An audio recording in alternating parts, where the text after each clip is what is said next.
The Fujifilm XH2s is one of my favorite cameras that I've owned in recent time. It's coming up on 8 months since I pulled the trigger on this camera. I've sold my Sony A7S III and dove right into the Fujifilm system. And this is because I thought their video capabilities was enough. But was that the right choice? Did I regret that decision? This is a new territory for Fujifilm. This camera is geared towards the video-centric folks out there, and it marks the first camera in the line that I feel can compete with the Sony A7S III and the other competitors alike. Run and gun filmmakers, the content creators, the sports photographers, this XH2s is a beast. So why don't we just get started with what everyone's dying to know, and that is its image quality.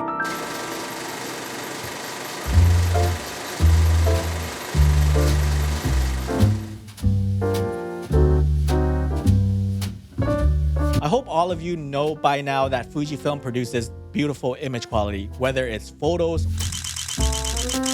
or videos. This camera takes amazing photos. You're going to get the beautiful Fuji colors and the beautiful film simulations that Fuji offers, including the new one, the nostalgic negative. The skin tones on the Fuji cameras are beautiful. I like how Fuji cameras render skin tones.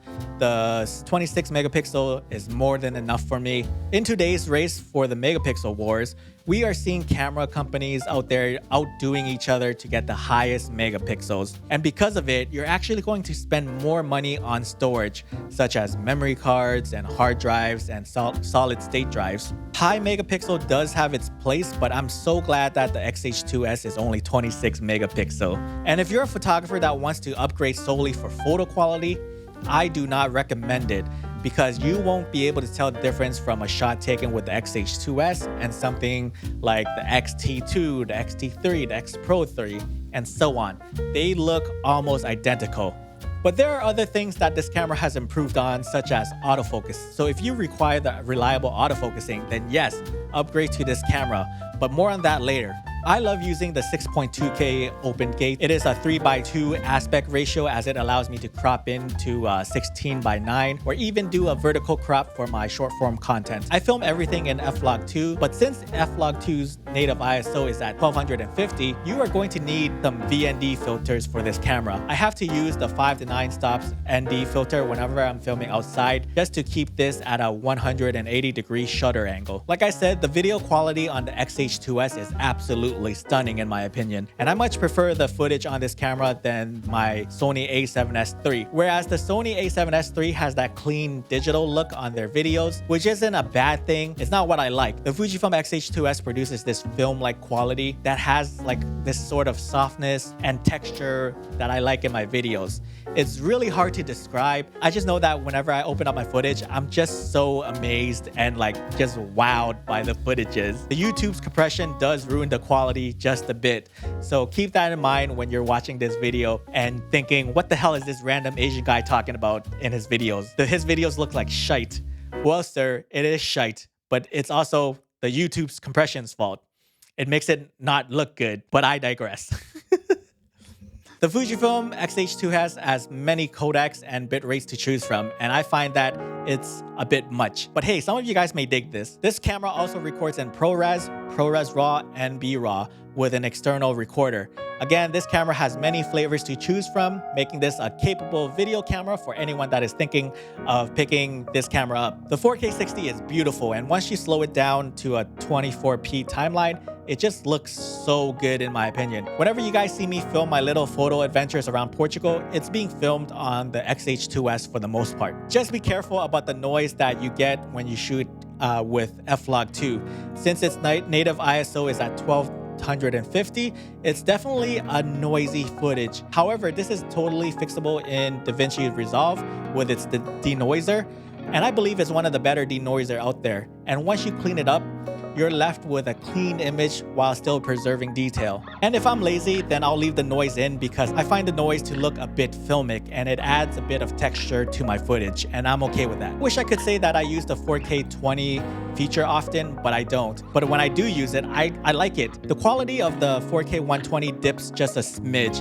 It doesn't look as good as the 4K 60 or the 6.2K open gate, but I feel that the 4K 60 is plenty of slow-mo for me. I like the fact that the 4K 20 is there. I think it's great because I may need it if I ever record some fast action stuff in the future.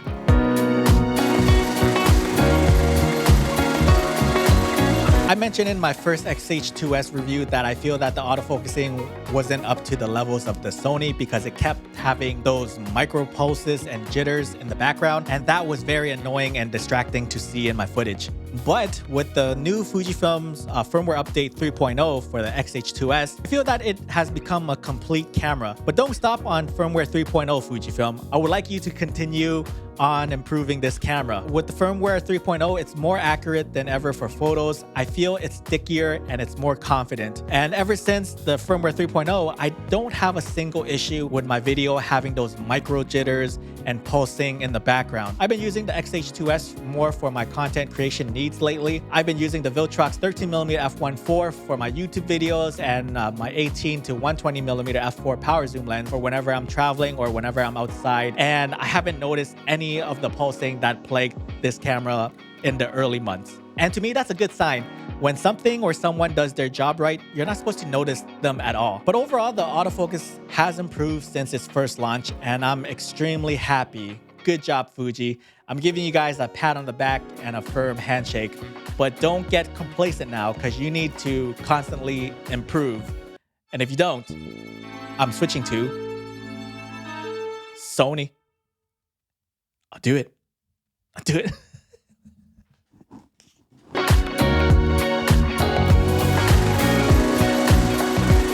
And as for the build, it's built very well, it's premium, very robust, and it's just a workhorse. The weather sealing is good, and since the XH2 has the exact same body minus the sensor, I can vouch and say that the weather sealing is solid. There was this one time that I was walking in London on a wet, rainy, typical day. It was like super wet, and I had the XH2 out just taking photos of the city. And the weather sealing held up amazingly. Nothing happened to the camera, nothing got short-circuited or anything like that. And it was like super, super wet. And it was like, I haven't seen this much rain since I was living in Canada. And there are still certain issues that I have with this camera, but I don't want to keep beating on a dead horse. So if you would like to hear the negatives that I have about this camera, go watch my Fujifilm XH2s review where I talk more into detail. It's still here, unfortunately. That's not going to change. But make this camera less restrictive. There are still quirky things in this camera, such as not being able to change your autofocusing modes while you're filming. So that would be nice, just to push a button from tracking humans and then to tracking a bird or a plane. But we have to do this thing where we have to stop the video recording and adjust the parameters and then press record again. By that time, you missed your moment. As soon as you press record, all the buttons are disabled except for the ISO button. Another thing is switching from autofocus to manual focus is the same way. Again, this camera is a camera that you marketed towards the professional. So give us less restrictions and let us do what we see fit. And that's all I'm going to have to say about that. There are more quirky things that I'm not a fan of. And another thing I want to see moving forward from Fujifilm is making lenses that can be used for video-centric shooters as well. Because most of the Fujifilm's native glass was made with only photography in mind.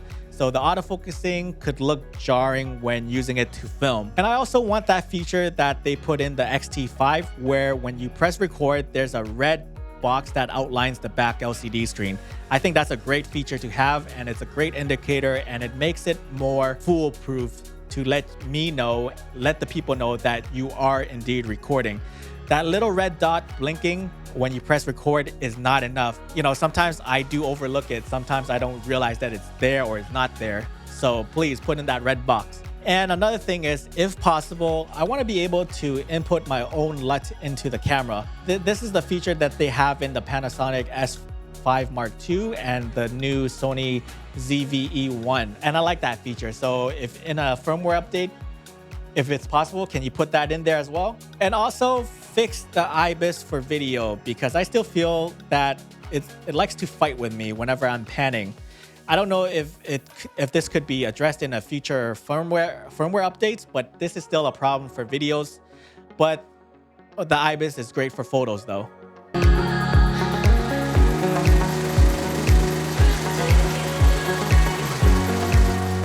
Well, after 8 months, did I regret my decision in selling my Sony A7S III for this APS-C stacked sensor camera, the Fujifilm XH2s? No, I don't regret it. My first review that I did 8 months ago, I did have more complaints than I do now, and I was a bit more frustrated because it was a learning curve. Learning how to handle this camera and retraining my brain to go against my muscle memory that I had shooting with my X-T4 and my X-T3. I got over it. We got over it. So no more growing pains for me.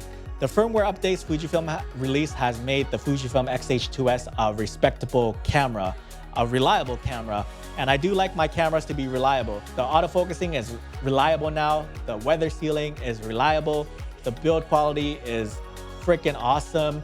It's so robust. The Sony A7S III for me was always going to be a temporary thing until Fujifilm comes up with their own video-centric camera that would compete with the rest of them. We got a camera that equally takes beautiful photos and beautiful videos. And I haven't talked much about the photography side, but this thing is a beast for a sports and action photographer with its 40 frames per second burst. This camera is a video creation machine, and I just love the footage I've been getting so much. And I'm going to keep saying this, but this camera's video quality does have a soft filmic look to it. It's hard for me to describe, but I much prefer the video quality on the XH2s over the Sony A7S III. But that doesn't mean the Sony A7S III is a slouch.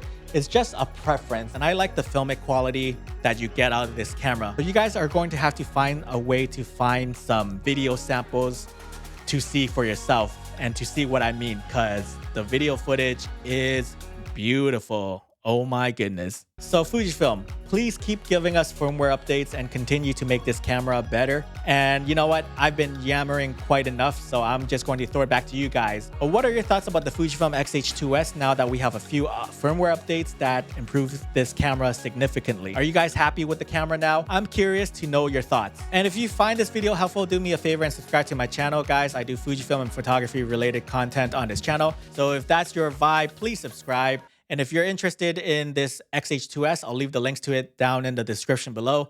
And as always, my name is Tongue, and I'll see you in the next video. I love you.